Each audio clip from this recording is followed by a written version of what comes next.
Let us not forget everything that happens is by the will of Allah. It's time to unite and stand, and we will be the best amongst men. It's not time to be extreme or newly unthinkable, but to stand together as one. Into Sunnah followers, streaming every day, various platforms. Trust me, you'll find a way. Sunnah followers. Assalamu alaikum wa rahmatullahi wa barakatuh. Guys, mark your calendars. Friday, February 2nd, 2024, from 9 p.m. till 11 p.m. Eastern. We have a special presentation by Muhammad Ziada, who works with the Broward County Sheriff's Department in Florida. We also have a special co-host, our very own Dr. Ibrahim Jamali. The special topic is the impact of social media upon this nation and how to climb out of its web. How to prevent social media from destroying you and your family, and how social media destroys marriages. Also, how we should not use social media as a format for looking for marriage. So tell a friend to tell a friend about this special presentation streaming right here on Sunnah Followers. A couple questions for y'all. The first one, who is your Lord? What is your religion? Who is your prophet? Now, I know this sounds crazy, but if you're one of those people that have been trying to get information and you come across this, or even this, all right, take a listen. Assalamu alaikum. I am Sister Lailanasheeba, the Managing Director and Founder of Sunnahfollowers Online Islamic University. As you know, we have classes every day beginning at 6 p.m. Eastern Standard Time. And we cover everything from Aqidah, which is your belief system, to Seerah, which are the stories of the Prophet, sallallahu alaihi wasallam, the story of the companions. Please join us every day beginning at 6 p.m. Eastern Standard Time. And we are broadcasting and streaming live on Facebook, YouTube, LinkedIn, DLive, Trovo, and Twitch. Assalamu alaikum wa rahmatullah.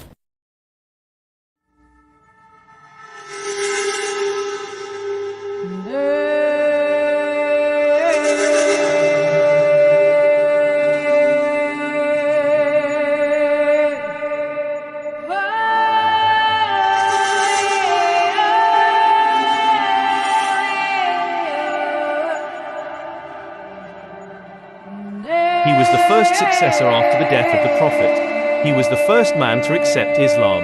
He was Abu Bakr as-Siddiq. Join Sunnah Followers every Wednesday at 7 p.m. Eastern Standard Time as Ustad Mukhtar Shahid shares his life story.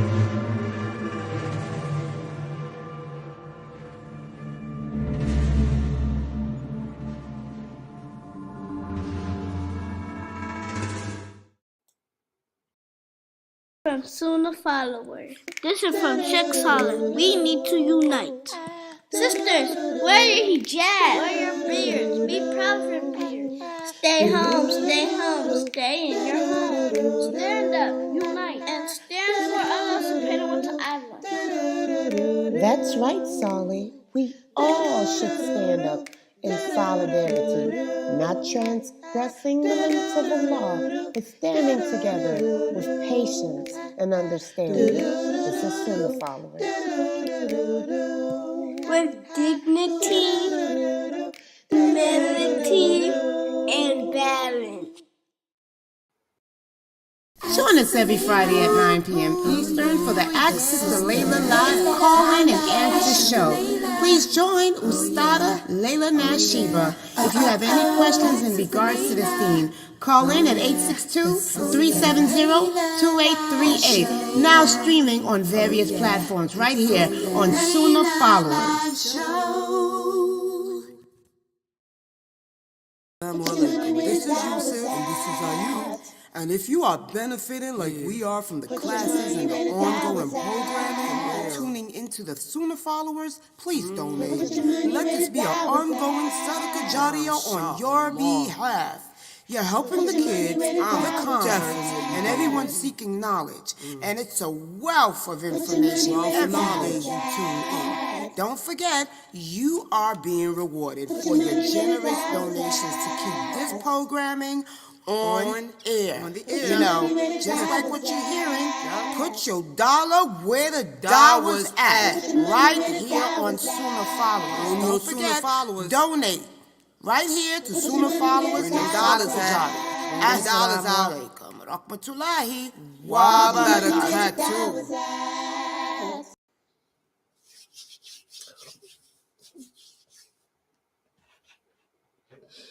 Okay. Ina alhamdulillah, wa salat, wa salam Allah, wa rasulallah.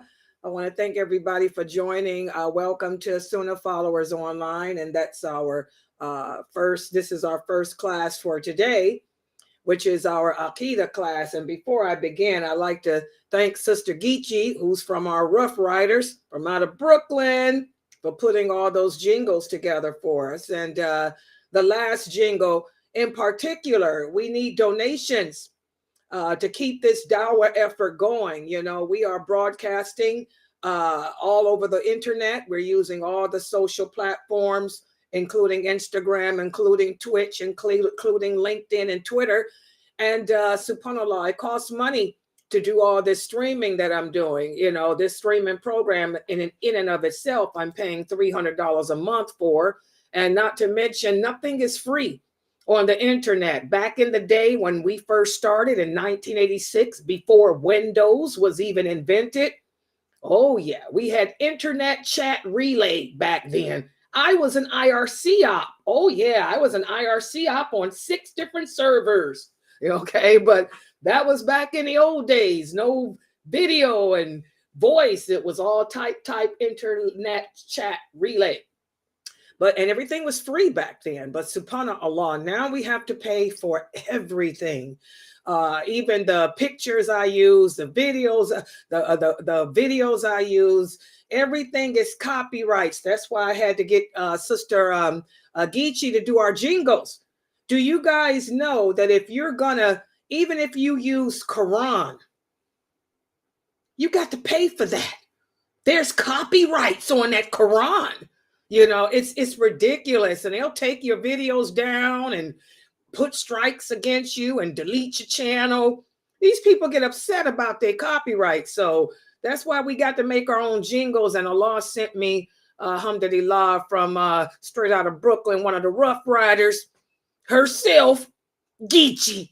And mashallah, she's able to, it benefits her too, because she said she's able to use her skills that she had before Islam. She's now able to use them for Islam, you know. So it benefits us all, and she's getting so many rewards for these jingles. So please support us, guys. We need donations because nothing is free. My website, we are a nonprofit organization. What does that mean? That means any donations that you make, they help to cover our expenses, because we are a 501. There it is. Let me put it up there. They're a 501c3 nonprofit, and that's important in America.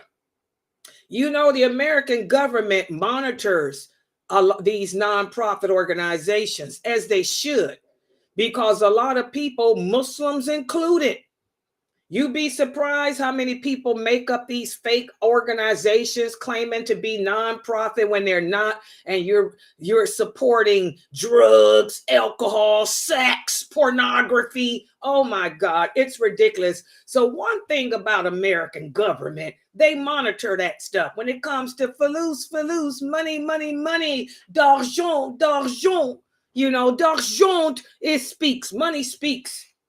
Okay. So, they monitor all nonprofits, and subhanAllah, Sunnah Followers is a nonprofit organization. We are a license with the IRS, a legitimate online Islamic website, free of charge. We're listed as that, free of charge. It means we don't charge to teach anything here. Although we're qualified to teach, we don't charge. Okay. So, but we live off of donations.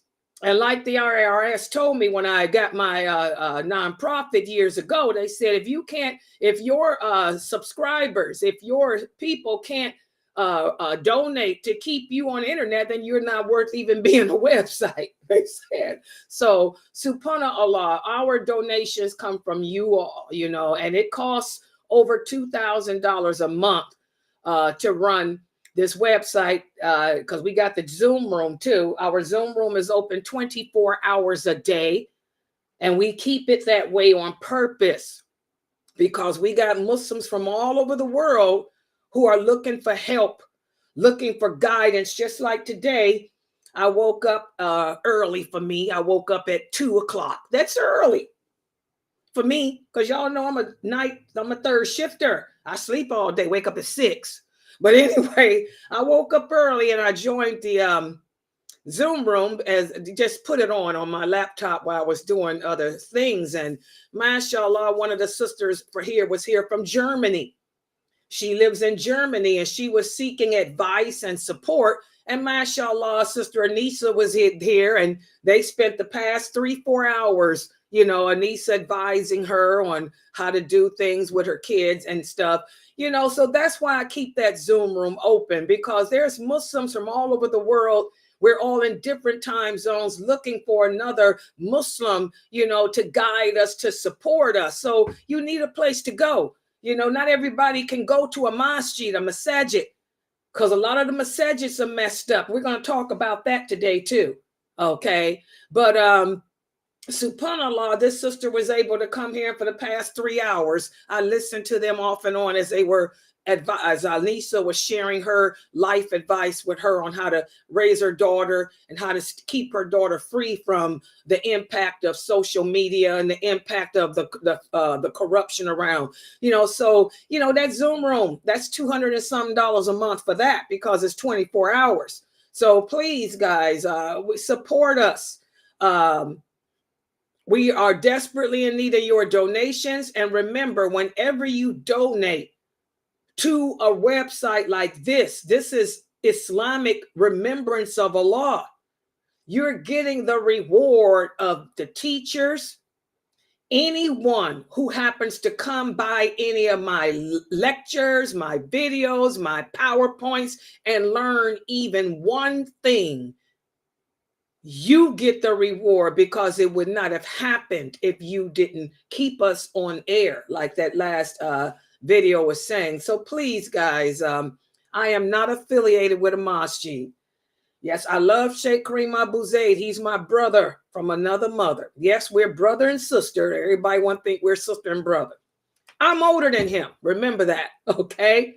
But I am not with his masjid. He has a nonprofit. His nonprofit is his masajid, okay? But I'm not with that. And also Sheikh Muhammad Saeed Atli. Y'all know the old man. That's my old man. But me and old man, we not together like that, okay? His masjid is his masjid. This is my website, okay? So I don't get, I'm not affiliated with his masajid either. The same with Dr. Dramali. Dramali is my other brother from my other mother. Okay, we've been together for 25, 30 years. We the same age. Oh, yeah. Somebody asked me how old was Dramali. And by the way, we're going to talk about that. I was on the phone and some of the people were commenting on how they can't believe how Sheikh Morsi looks so young. Y'all know Sheikh Morsi is up there in age. He's not in his 50s or 60s or 70s even. He's up there. But people couldn't believe. They say he looks young. And then Dramali, Jamali is the same age I am. I'll just go ahead and say it. He's older than me by 1 month. Hello, that's all. Jamali's just older than me by 1 month, but he's my brother. Okay? Look how young he looks. That's what somebody was saying. Jamali looks so good. His skin looks good. Let me tell you about Jamali. You can tell when a man has a good wife. Just like the Prophet Sallallahu Alaihi Wasallam said, you want to know if a man, how good a brother is? Take a look at his wife and his daughters. If his wife and daughters are happy, then that's a sign that that's a good brother. He's a good man. Well, the same with a woman. You want to know if a brother has a good wife? Look at how he's cared for. And I'm going to tell y'all a good example is Dr. Jamali. You guys know Dr. Jamali almost died a few years ago. Well, he did die, and Allah brought him back. He died a few times, and Allah brought him back. He's a miracle in and of itself. Okay, but he was very sickly, and he still has some medical issues. Notice how when Dr. Jamali is in South Carolina at the masjid there, look how he looks. Then you can tell when he's home in Florida with his wife, because look how he looks. I made a comment to him about that today. Look at his skin. Dr. Jamali just put a video out. By the way, I shared it on our Sunnah Followers group page and everything about his new class that inshallah we're going to be broadcasting. He has an Aqidah class he's going to be teaching through Aris Institute. And inshallah, this will be broadcasting that here. Okay. But look at his skin. His skin looks hydrated. He doesn't look tired. He looks relaxed. His beard is luxurious. I told him, I sent him a message. You're back home with your wife, Ayin. Alhamdulillah. Look at how good he looks. Ayin takes care of her husband. You can tell if a man has a good wife and how he looks. Look how he dresses, how luxurious his beard is. Remember Aisha, radiallahu anha, she used to comb the Prophet's beard for him. She would oil it. She would brush it for him. She would go to the masjid when he was doing itikaf. She'd wash his hair, comb his hair. Ayin, Dr. Ayin, that's Dr. Jamali's wife. She reminds me of that because she takes good care of her husband. Subhanallah. He looks good. You can tell when he's with her. When he's away from her, traveling to do the dawah, he looks sometimes haggard and tired, but not when she's with him. You sisters got to take care of your husbands. You want to keep a husband? The way he looks is a reflection on you. Does he look tired? Does he look beat up, run down? Does he look like he hasn't been eaten properly? Does he look like he hasn't been drinking water properly, dehydrated? That's a sign on you women. Some of you get too tied up with the children. You get so tied up with the kids that you neglect your husband. And then you sisters wonder why they always looking for number 2, 3, 4 Layla. That's why they always looking for 2, 3, 4 Layla. Okay, take care of your husbands. Okay, so subhanallah, this website, we need your donations because the knowledge that we're giving you, you're not going to get anywhere else. And even though, we all work as a team here, we all are separate. We have our separate things. Dr. Mali is with Aris Institute in addition to the Jamali Foundation. Just like Sheikh Atlee is Atlee Publications and the Columbia Mosque and all of that. Kareem Abu Zaid, he's with Ilm Institute and all of that. Lailanasheeba is Lailanasheeba, and she's always been Sunnah Followers online. So please support this website. because even though, I teach these brothers books and things, I am a separate entity from them. Okay. And this website needs your donations in order to continue. So please, and we're women. Y'all heard my speech a week ago. Brother Ahmad put a video out, a short out, about why a woman can never be a leader. For those of you who were here that day, you see how hard it is for me, because I don't have a team of men to help me. I have a team of elderly, sickly women. That's why the prophet said a nation will never succeed if it has a woman as its leader, its ruler. Women just can't do it. We weren't designed to it's a man's world. What ain't that what that James Brown said, Tiba? It's a man's world. It is. It's a man's world. It ain't no woman's world. Our world is at home.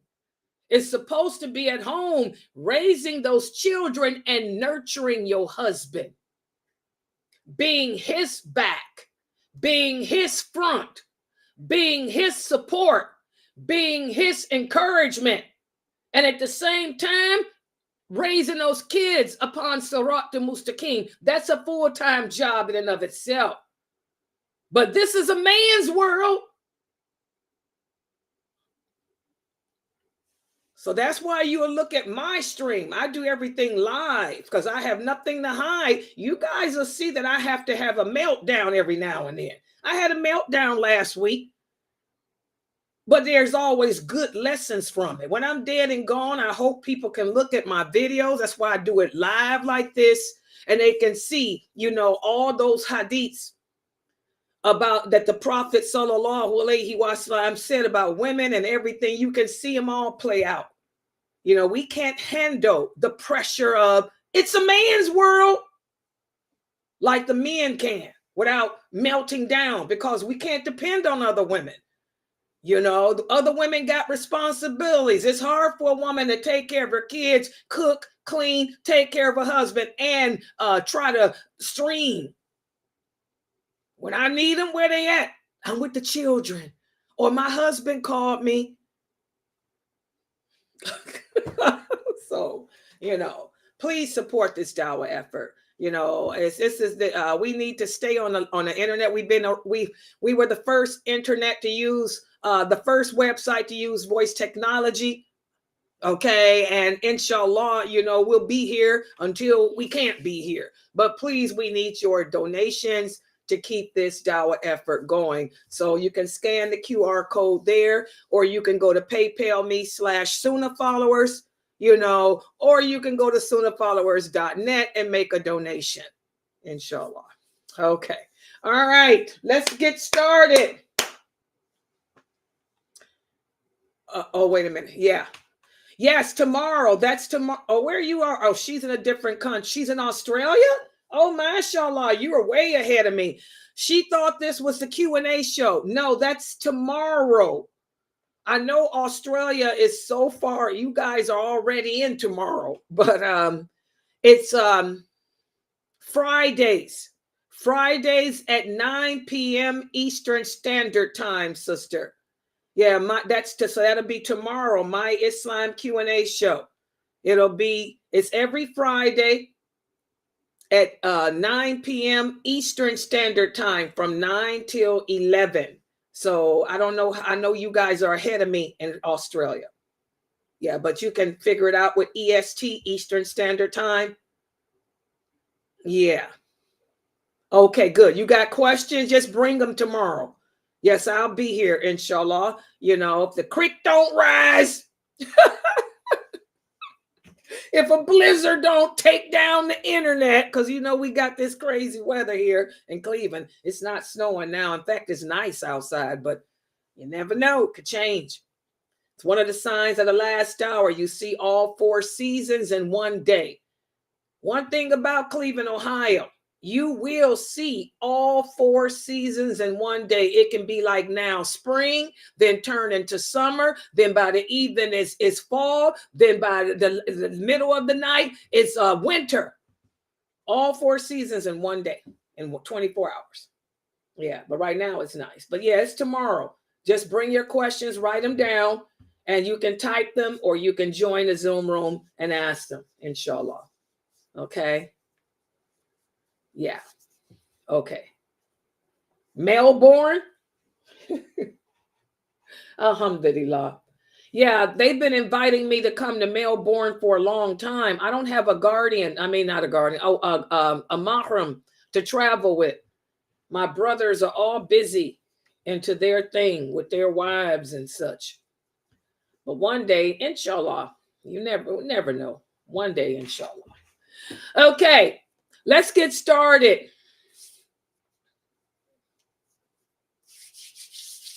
And this will be for me with my video. So I'm going to start it over again so I'll know where I am with the recording here.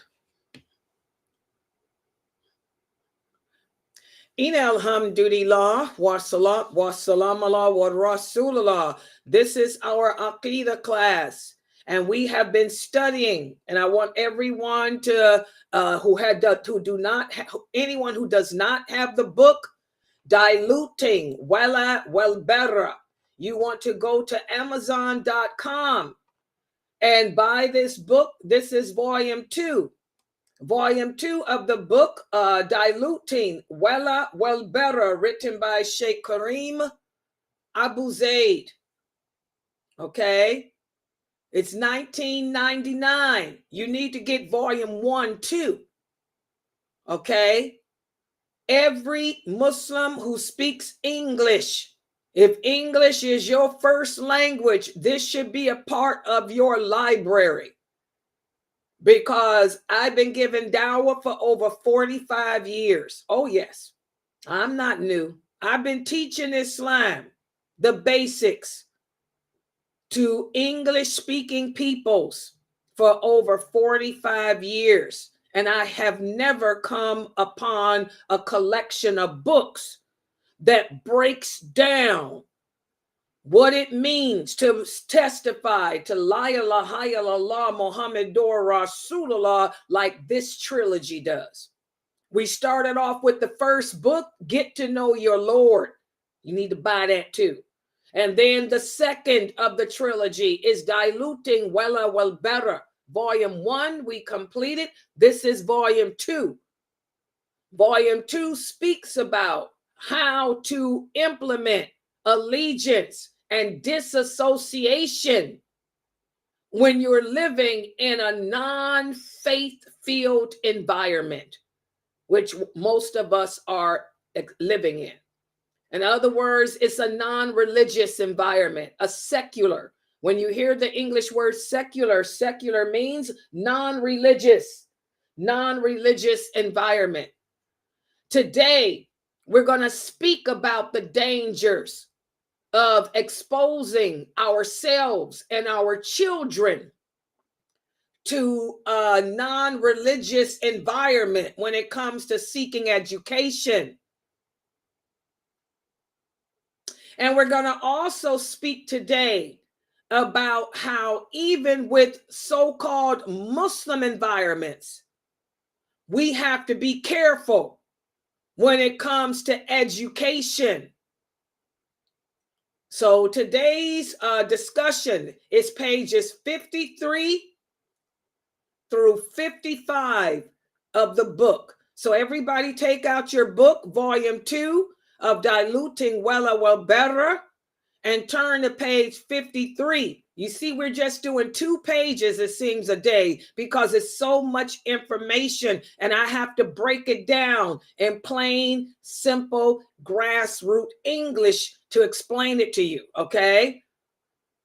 So let me set it up now for the people on my, oh, there they are, my students, they're in here, good. I'm going to share the screen today to Instagram for you guys. Okay, everybody on Instagram, I can see you. By the way, for those of you there on Instagram, I can see your typing. Sister Denise, if you type something, if I would be able to see it. So if there's any questions or comments that any of you have on Instagram or Facebook or YouTube or LinkedIn or Twitch or Trovo or DLive, type them, because I can see and I can respond. I cannot respond to Mixcloud. For those of you on Rumble, Mixcloud, and Odyssey, I cannot see your typing. You'd have to come into YouTube or something. So the only people I cannot see their typing is Mixcloud, Rumble, and Odyssey. Okay. All right. Let me take everything down so I can screen share completely, so you guys can and by the way, what I want you guys to do, because you, as you guys can see, you cannot teach yourself Islam.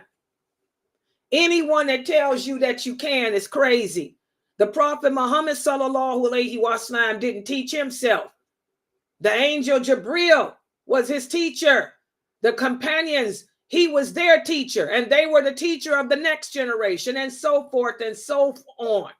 Okay, you have to, so buying this book, you're not going to be able to read it and think you understand what's going on. I'm going to tell you, you're going to be messed up, confused, mixed up. Number one, the English wording is a little bit too big for American speaking people. American English speaking people. When Sheikh Kareem put the book together, I can tell he used United Kingdom English, and a lot of words we don't use in American English. So that's going to be a problem for one thing. So what I want you guys to do is, when I start with the PowerPoint, I want you guys to take screenshots. Use your cell phone, your laptop, or your tablet to take a screenshot.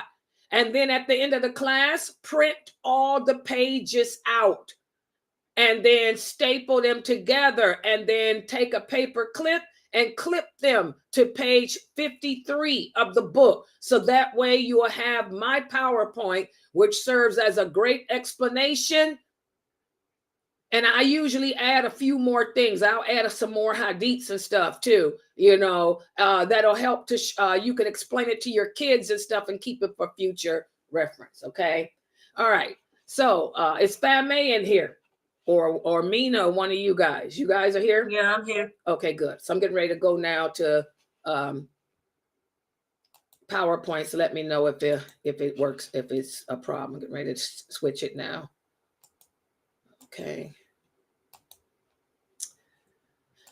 All right. Screen share going to, I did the wrong thing. Hold on, give me a minute, guys. And by the way, I meant to make something different with that. I got to work on that tonight. Something different besides that globe. I forgot. I meant to do that last night and fell asleep. Okay, here we go. This should be PowerPoint. And I'm going to make it larger. And I'm going to take this down for your screenshots. Wait a minute. Okay, take everything down. Okay, now I'm going to make it bigger, larger for you guys. Inshallah. Okay, that should be it. That should cover the whole screen. What's going on Instagram? Oh, they're lagging. A lot of lag on Instagram, but there it is. It's catching up. Okay, so today we're covering, is it 53 to 55? Yeah, 53 to 55. And what we're going to focus on today is how secular education and the media, what impact does secular education and the media have on the fitrah of ourselves? Okay, and I want y'all to pay attention, because not just our children, a lot of Muslims here in America, you have your children in non-Muslim schools. They're in the public schools. And unfortunately, some of you are even worse than that. You have your kids in Catholic school, astaghfirullah. Well, whenever we expose our children to non-religious education, it's going to have a gross effect on the fitrah of the heart, Remember the Fitrah, it's that little sliver that was left over from the soul when the soul was in the company of Allah. And it transferred to your heart when you were in your mother's womb as a fetus. That little sliver of Fitrah is constantly craving the presence of Allah. It's craving Allah's pleasure. It wants to be connected to Allah. We're supposed to nurture that Fitrah. But unfortunately, many of us burn it out. We burn that light out. And one of the number one reasons we burn it out is due to secular education, not just with your children, but even with yourselves. There is one famous, and I've spoken about this brother. I'm not going to mention his name, but I used to love this brother so much for the sake of Allah. When I first developed Sunnah followers in 1986, in the early 2000s, that's when I started having other speakers come here to lecture. This is after I had finished my learning from Karadari and Umar al-Ashqar and Jamal Badwi and Sheikh Morsi. That's when Sheikh Morsi gave me the what y'all call ijaza. That's when Sheikh Morsi told me that I am now qualified to teach the people online. This was in 2000. He said, you are now qualified. Your understanding of the Aqidah and the Sunnah and all that is perfect. Go ahead and start doing classes. And I did. And I also invited other brothers to come and lecture. And this one brother, he was a graduate of the University of Medina.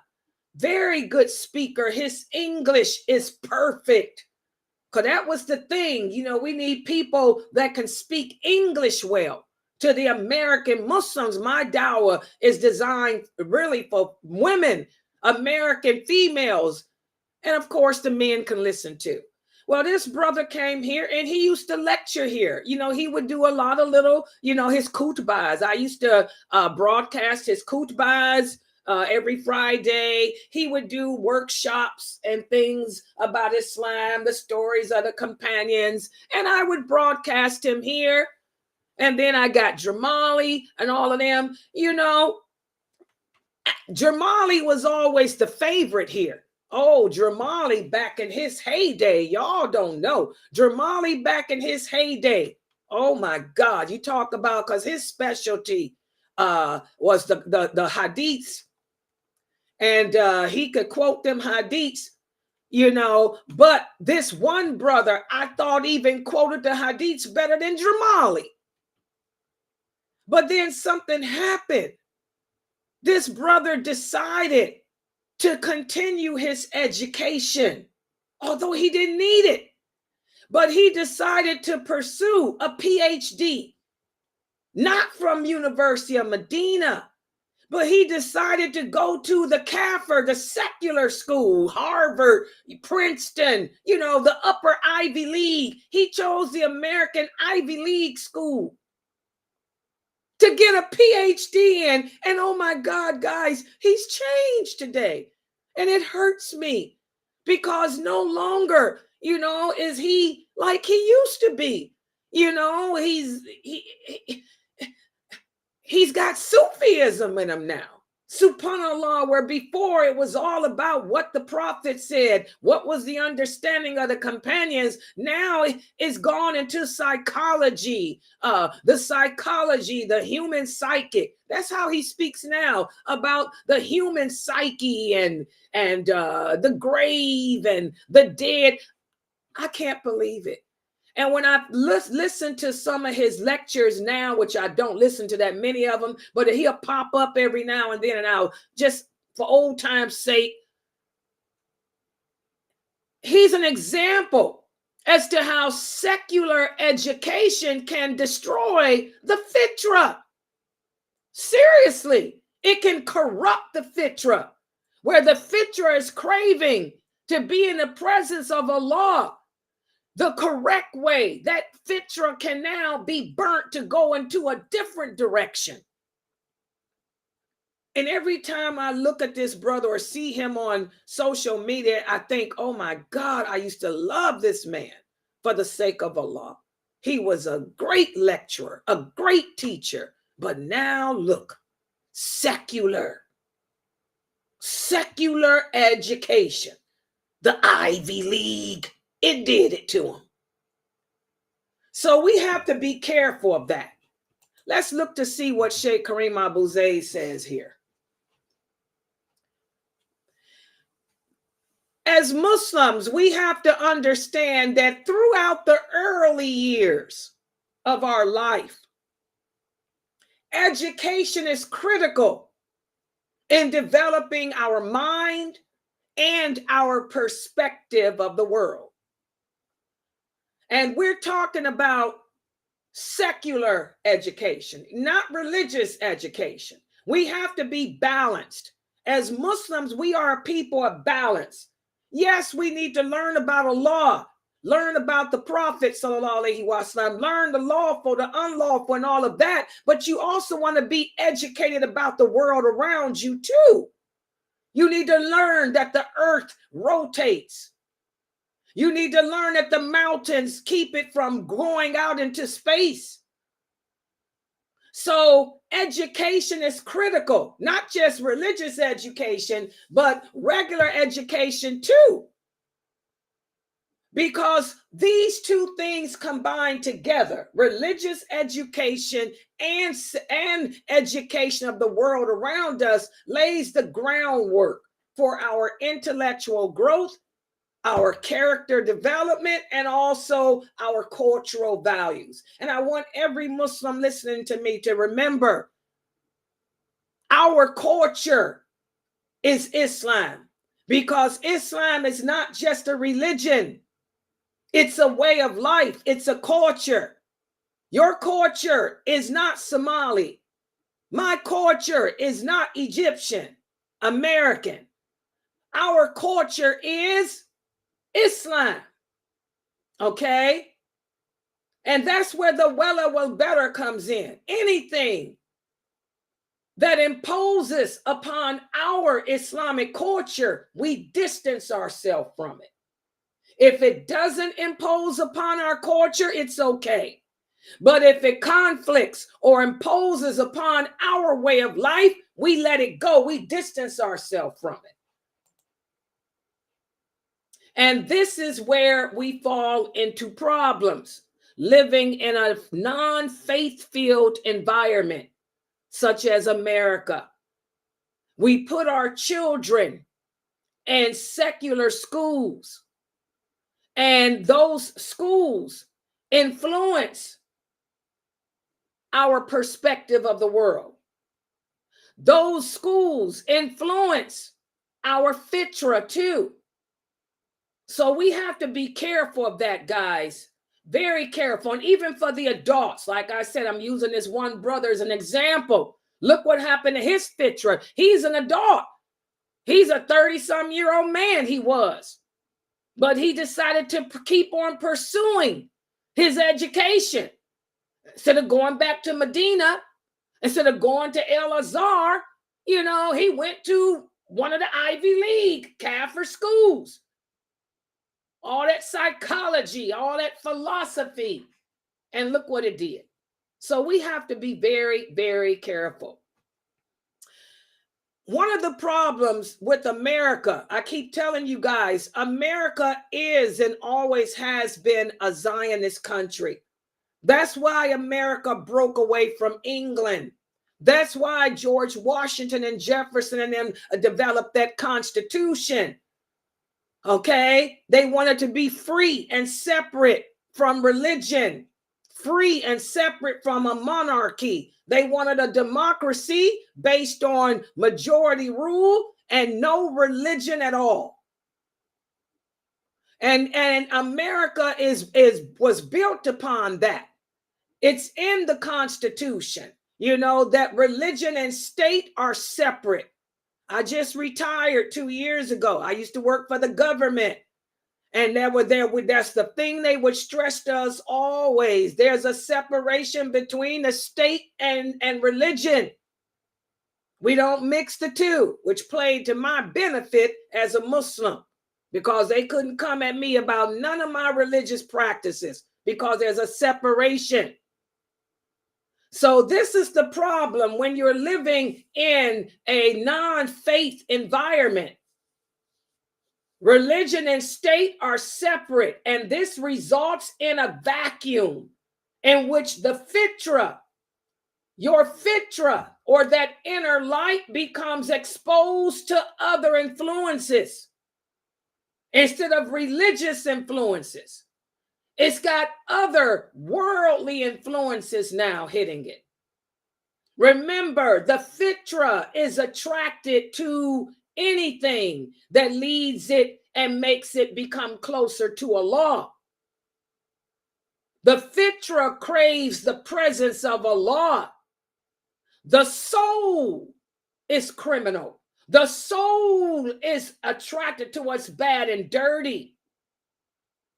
And when you put your children in secular schools, their Fitrah is exposed to all these things that contradict Allah, that contradicts religion, that instead appeases society.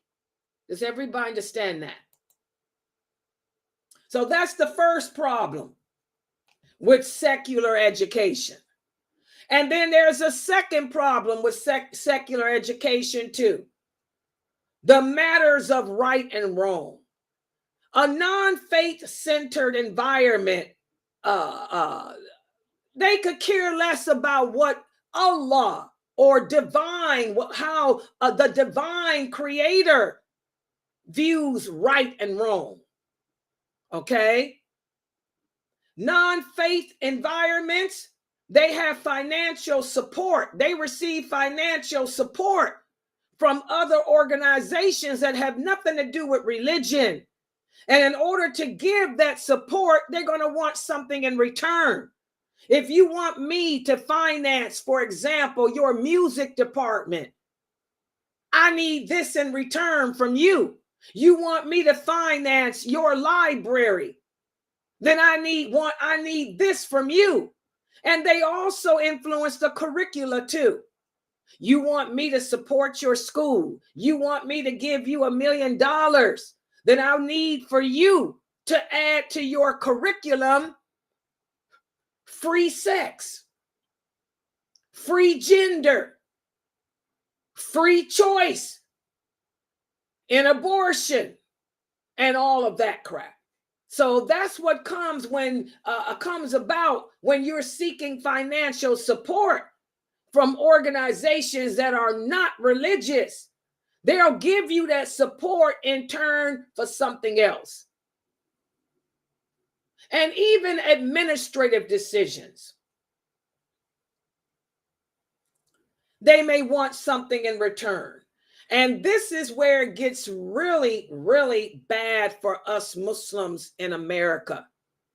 Not only do we have to be cautious when it comes to putting our children or ourselves in secular schools, but this is a problem with religious schools too. Oh yeah. Administrative decisions. Maybe the boys and girls should be able to free mix. Maybe we're going to add to our curricula this Sufi textbook on the dead and how the dead travels and all of that. So even when it comes to Muslim or religious schools, we have to be careful. And for those Muslims putting their kids in Catholic schools, you know that's a no-no, because your children are learning how to pray to statues and all of that totally opposes Islam. And then with the Muslim schools, you have to make sure that the curricula And the administrative decisions don't contradict the Quran, don't contradict the Sunnah. So you have to be careful with these Muslim schools you choose to put your kids into. So it's a big problem, guys. A big problem. Non-Muslim administrative decisions may impact the way we dress. They don't want your girls wearing hijab. The boys can't wear thobes. Instead, they want them to wear a certain type of uniform. Okay? This gender thing. A child can choose whether or not it wants to be identified as male or female. All of this stuff goes against the fitrah, but it appeals to the soul. And like I said, even for Muslim adults, you decide to go to Harvard, Princeton, the Ivy League schools, they're going to impose upon you a lot of philosophy. They're going to impose upon you a lot of psychology, Sigmund Freud's theory, Einstein's theory, and all these other theories that totally contradict what Allah says. And you end up adopting some of that ideology like Ibn Sina did when he spreaded this so-called Islamic theology crap from out of Persia through the Muslim world, this Mu'tazila movement. So there's a lot of risk, guys, when it comes to secular education. And again, the risks are there even with religious education. You have to check the school, check its curriculum, check the teachers. What's their ideology? What's their mission statement? And see if these things contradict what Allah says or what the Prophet sallallahu alaihi wasallam came with. Okay? Also, it's important as Muslims that we pay attention to the role of the media in these non-religious environments that we're in. In America, the media is everything. The media shapes and molds our opinions. The media shapes and molds our values. Example, look how the media is pushing same-sex marriage upon us. The children can't even watch a cartoon anymore without there being a same-sex relationship. You can't watch a soap opera. You can't watch an action movie now without some homosexuality being displayed in it. That's the power of the media. The media shapes and molds our opinions and values. So as Muslims, we have to be careful of this because all of this has a negative impact upon our fitrah. All of this can extinguish the light within our heart known as the fitrah and instead cause it to become dim and blackened. And we have nothing but the soul that we're giving into.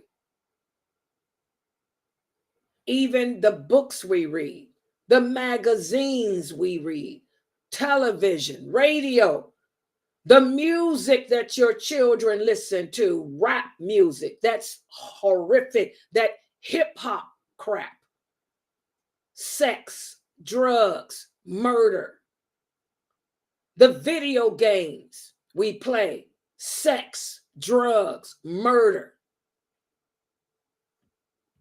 So we have to be very cautious of all these things when it comes to nurturing our fitrah.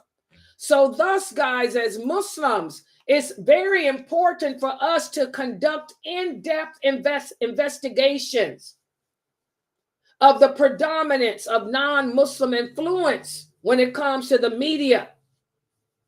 We have to be critical of what we expose ourselves to and our children. What television, what radio, what magazines, what books, what movies we expose ourselves to, because all of this can dim that fitrah.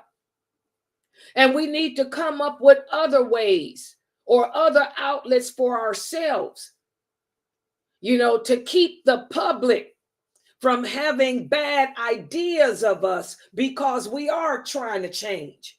We don't want to conform and become like society, into homosexuality, into the drugs, into that. So we have to work together to try to get the public to see that we're not wrong for wanting to maintain our Muslim identity. We have to work together to try to get the schools to see that our children are not bad or defective because they're trying to maintain their Muslim identity. We have to be careful when we put ourselves in these non-secular universities like Princeton and the likes, that we keep and maintain our Muslim identity. Because all of this failure to do this will destroy it. So now let's have a quiz. Let me give you guys a quiz. Who can tell me what are some dangers? What are some of the dangers we expose our children's fitrah to when we put them in secular schools? What are some of the bad things that we expose our children's fitrah to when we put them in secular schools? Anyone? Easy question. They're exposed to immoral behavior. They're exposed to immoral thoughts. And they learn things that go totally against our belief system. Such as? Homosexuality. Okay. What's another one? My God, what don't they learn? You could tell me. Having the choice of whether you're going to believe in God or not, because for some reason the public school, it diminishes that light of belief in the law. Exactly. Boy, I could go on and on with that one. Yes. But it's so much that it takes away from our children, and it also teaches them to speak freely, and they can disrespect their parents, and the parents can't do anything to them, or their parents can get arrested. So Good job. Yeah, also, they can move out. You're 16 years old. If you want to move out of your parents' house, you can. That's a problem I had today. A sister called me today, and she texted me today. She said, Layla, where I live at, the children are considered they can move out at 16. She said, my kids, I raised them Muslim. And what am I supposed to do? I don't want my kids moving out. They want to move out because they don't want to practice Islam. And the sad thing is, there's nothing she can do. Because that's the state that she lives in. A child is considered an adult at 16. They can drop out of school. They don't have to go to school, and they can move out of their parents' home. And there's nothing she can do. But this is what happened because she exposed her kids to secular education, and they want to be like the kafirs they hang with. Yes. I almost forgot to mention, nowadays, what they're doing in the public school now is your child, and I'm talking as young as elementary school. I'm talking from kindergarten to 5th grade. They have the option of telling you whether they want to be male or female, or if they want to be an animal.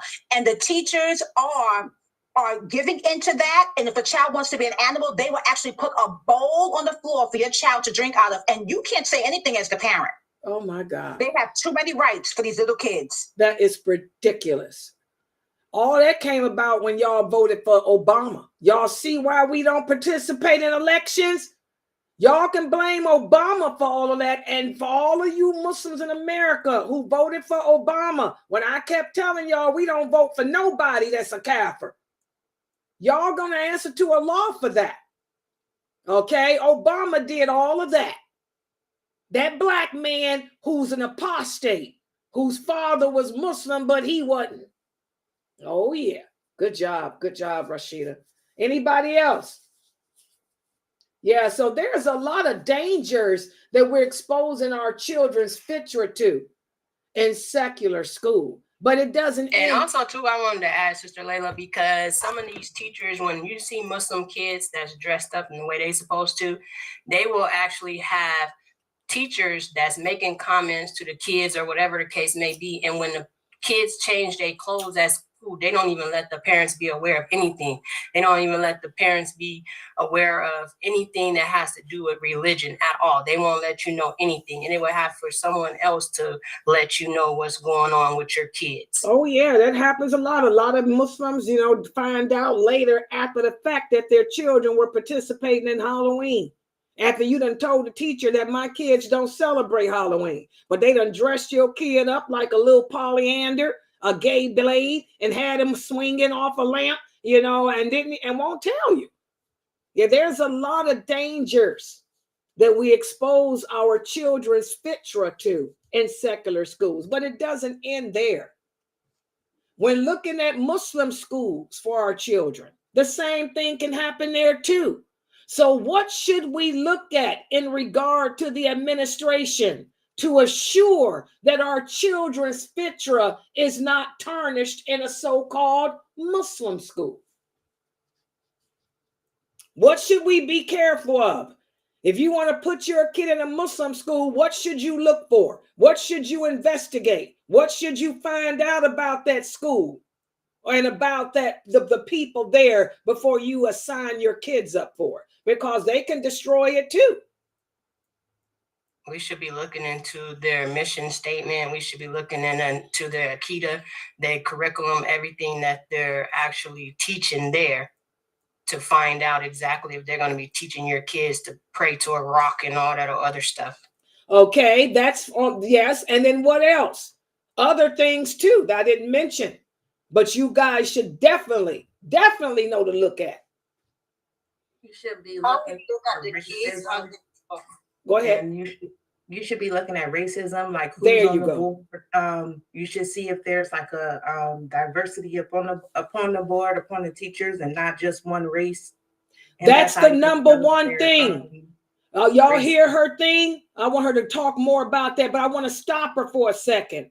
Racism. This is one of the biggest problems in Muslim schools, especially depending on what part of the world or of America you in. The South is even worse. And I'm talking Texas, even worse. Texas has always been the redneck state. Not only is it a redneck non-Muslims, but you got the redneck racist Muslims there too, those Arabs there. If your kid is black, if your kid is from Africa, African American, a lot of them schools won't even let you sign your kid up. Or if they do sign them up, they're going to treat them like dirt. They'll call your kids names, make fun of them. So you want to look for diversity. What do they have? Black teachers, white teachers, Hispanic teachers, or are they all Arab and white people? Seriously, this is one of the things I like about Sheikh Kareem Abu Zaid's school, Safa USA. Y'all want to know why I'm always promoting his school? Diversity. When you go to his website, he don't show all these little Arabic kids with the flags of Palestine. Oh no! He got kids from Africa, kids from Pakistan, kids from Afghanistan, all different colors, hugged up to the teachers, hugging. He's got a picture of him holding a black child on his lap, kissing him so lovingly.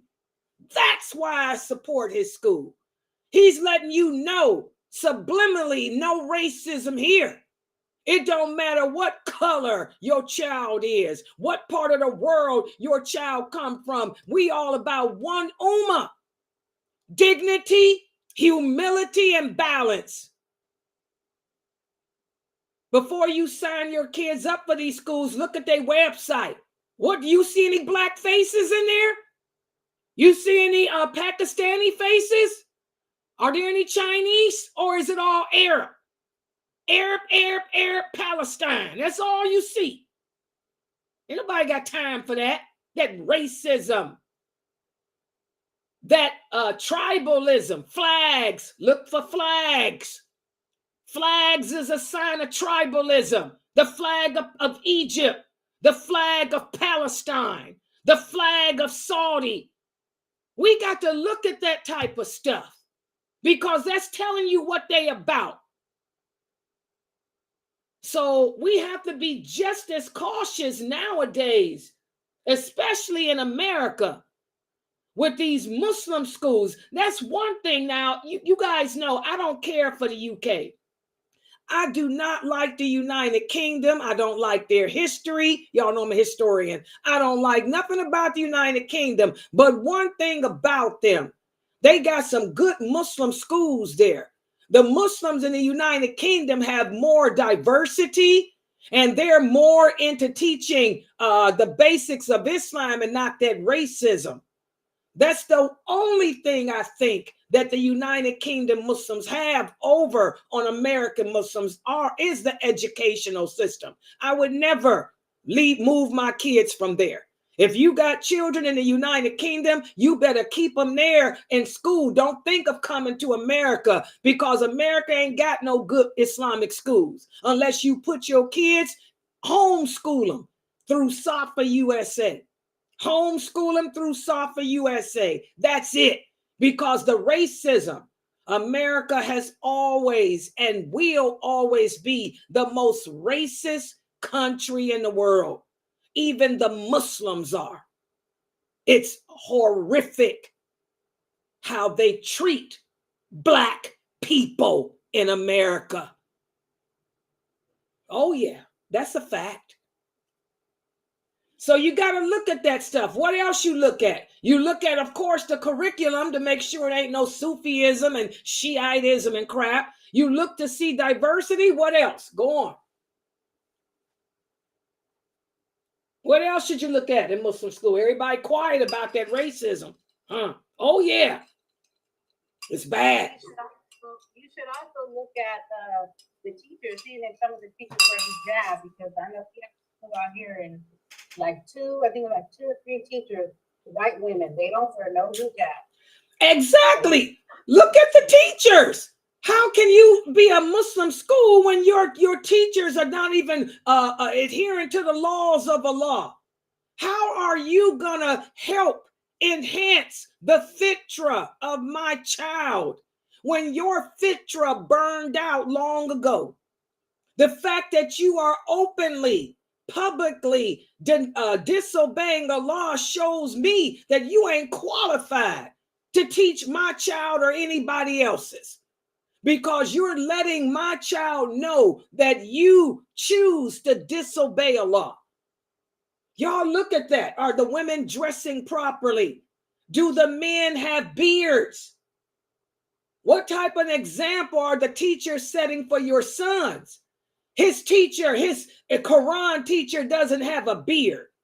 Well, he's openly disobeying Allah. How is that going to help your fitrah, your child's fitrah? The beard is an obligation, just like praying is. So you look at the teachers, how they dress, how they behave, the diversity in color, race. Do they have women teachers for the girls? Do they have male teachers for the boys? Because this is another thing, free mixing. Okay, or, it's still best to keep the sexes separate because Allah said it's best. Are my daughter's teachers all female? Are my son's teachers all male? And by the way, he got any sex offense charges? Y'all got to look at that now too. We got to look at that too, the sex offense charges. A lot of Muslims are doing that stuff here in America. Not only do we have a problem with racism in our Muslim schools, but we got a problem with men touching on girls. Oh yeah. See, that's what happens when you leave a faith-filled environment and relocate to a secular environment. We pick up the behavior of the Kafirs. Just like the Kafir men molest the girls, the Muslim men doing it too. Oh yeah, that's a big problem here in America in these Muslim schools. Oh yeah, I hear about it all the time. So you got to check that. Are these teachers reputable? Do they have any? Have they been found guilty or accused of sex molestation? Because that's a problem. And Muslims, unlike non-Muslims, cover it up.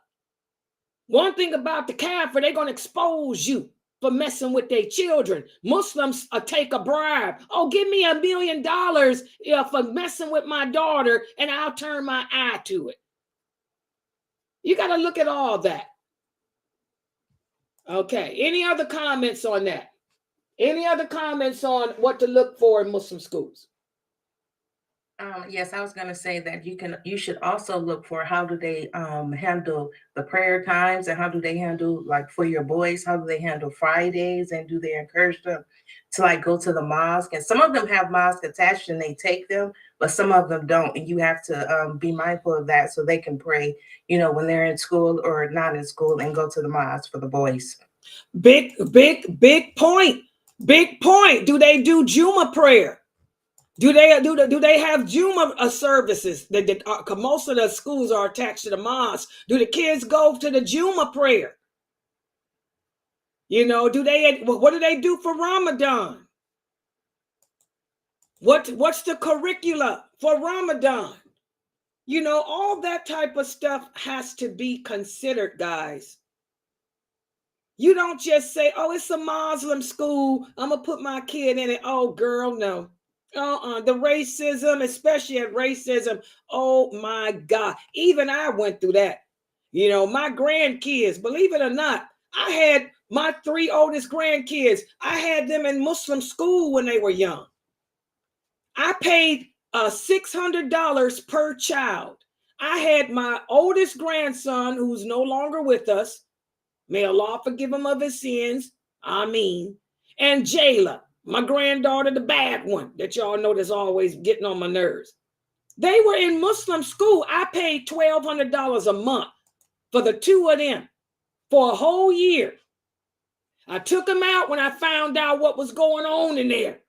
The racism was ridiculous because my grandkids don't look like me. They're darker in color because their father is Jamaican.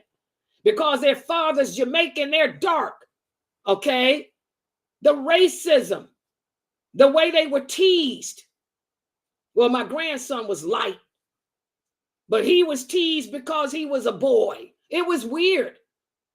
I had to take them out. My daughter took them out of the Muslim school. The Muslim school did more harm to them than the non-Muslim school did. That racism is horrific in America. I don't care if you in the South. I'm in the North, West, East. You got to check that because we got some racist people here.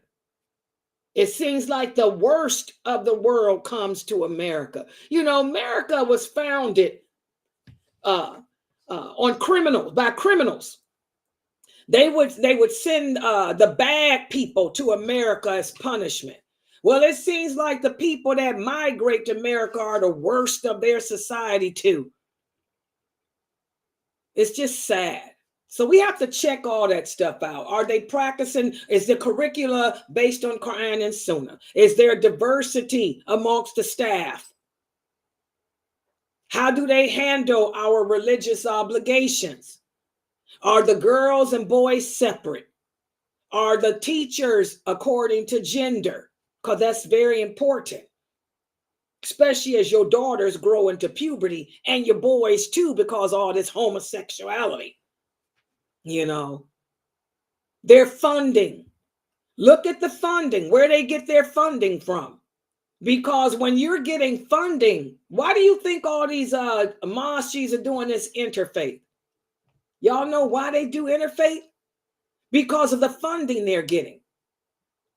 I know that because when my website when I made my website nonprofit, that's why I don't get no funding. If I took funding from somewhere, I'd have to follow their rules. I'd have to teach some Christianity. Oh, heck no, ain't no Christianity coming in here. We'd have to do interfaith. Ain't no interfaith here. Are you crazy? So I remain a 5013 where I just get donations because I'm not going to jeopardize Islam for no money. But that's why a lot of these mosques are doing all that interfaith dialogue, because that's part of the funding. They're not going to get the funding that they get unless they do. Some of these Muslim schools, a lot of the Muslim schools got non-Muslim people that work there. Their teachers are not Muslim because in order to get the funding, they got to hire. They have to abide by the law and not discriminate. Hire non-Muslim teachers. And some of these Muslim schools have non-Muslim students because of the funding. If you want us to give you $1 million a year, you have to open your doors to all walks of life, not just Islam. You got to have Christians in there, Jewish kids in there. You got to go down and get some of the kids that's in poverty. Oh, yeah. So you got to ask them about their funding. Because whoever they're getting their funding from, they got to abide by those rules. So it's a big thing, guys. It's a problem. All right. Okay, I'm going to stop right here. Subhanakala huma wa bihamdika ashhadu an la ilaha illa anta astaghfiruka wa atubu ilaik. Are there any questions? And like I said, even with you adults, same thing. As you move up, searching for those master's degrees and those PhDs and all that crap, what price are you paying for them? This famous speaker, he used to be here at Sunnahfollowers all the time. I had all his lectures. Look at him now. Look at where he went to PhD from Ivy League. At what cost? At what cost? It's sad. All right. Any questions or comments?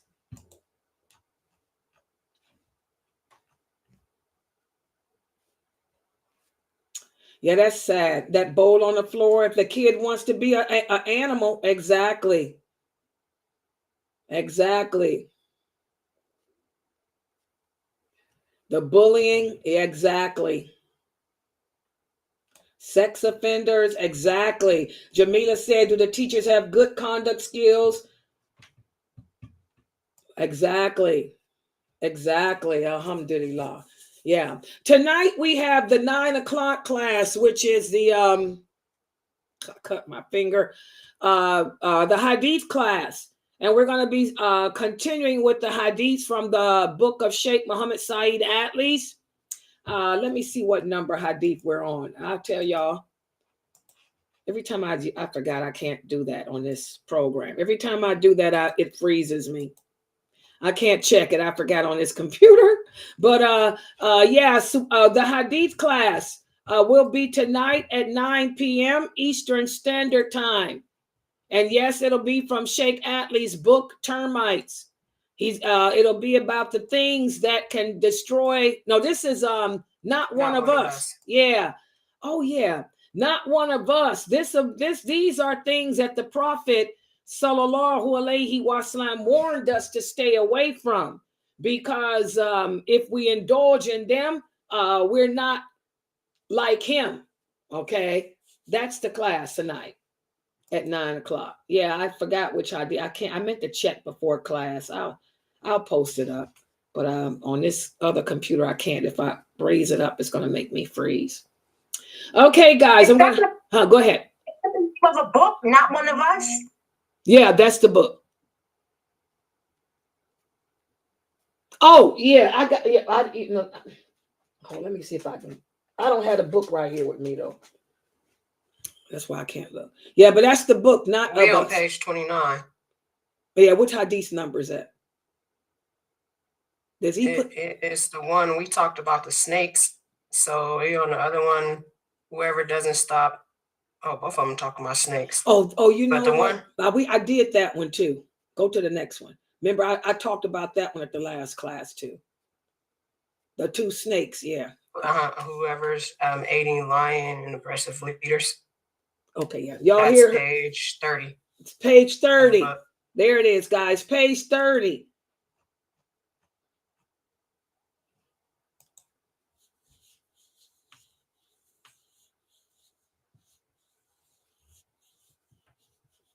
Yeah. Yeah, Israel's talking about the hadith. When we did the story of Fatima bint el-Khattab, the daughter of the sister of Umar, that hadith where the Prophet sallallahu alaihi wasallam was asked, will this Ummah remain prosperous like it is? Will it remain strong in faith? And he said, no, it won't. And he talked about the different signs that were things that would happen when we make corrupt leaders, when we deviate from the Quran and the Sunnah and all of that.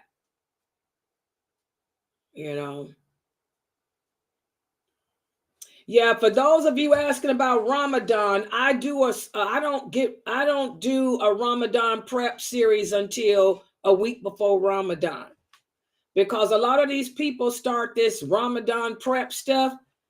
How are you going to remember all that stuff? And I take you guys through each day. Yeah, I take you guys through each day of Ramadan here at Sunnahfollowers, but I'll do a week before Ramadan. I'll go through just a basic thing of what to expect, and that's it. Yeah. Yeah, but she's right. Ramadan is coming up soon. Yeah. Yeah, I'll be back to the GERD. That's what reminded me yesterday. Yesterday, I got sick with my GERD, and I said, oh, Lord, it was a reminder of Ramadan, because, last Ramadan was pretty good for me. I was able to fast the entire month. of Ramadan last Ramadan, but I got a feeling this month is going to be hard this year because my GERD started acting up. All right, guys, so I'm going to close out for right now. Inshallah, we'll be back at 9 p.m. and it is page 30. Page 30 of Not of Us. Sheikh Atlee's book, Not of Us. All right? Okay. Subhanakallahumma wa bihamdika ashhadu an la ilaha illa anta